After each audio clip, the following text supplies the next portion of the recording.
Ano ba yun? Sabi ng babae, sige, subukan mo.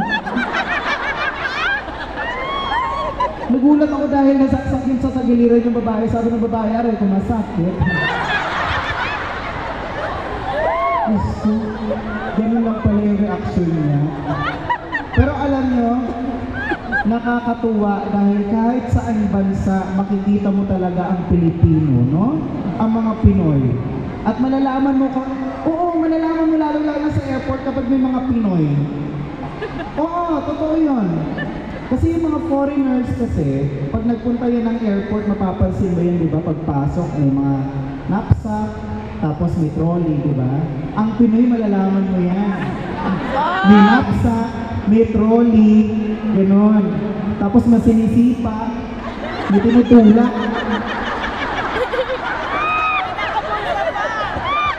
Ganon sila karaming magdala ng bagahe. Tapos pag nag-excess, makikiusap sa katabi, baka naman pwede mo maibigay. Sige na naman, magkita na tayo sa airport. Ay, Diyos ko. Pero wala talaga makakatalo sa Pinoy, lalo na sa pagkakaisa. Kagaya nito, nagkakaisa ang mga Pilipino. Nakakatuwa, palakpakan naman natin lahat. Kaya naman dahil dyan, aawit po ako ng isang awitin at ito po ay isang makabagbag damdaming awitin ni Renzi Cornejo. At para po ito sa lahat ng mga nagmamahalan, papasambat, maghihiwalay din kayo.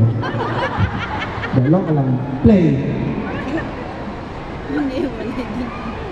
Play na po.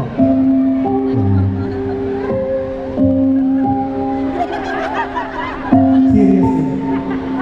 Teka nga, parang wala naman akong nararamdamang parang ayaw nila nung kanta. O, ganito na lang gawin natin.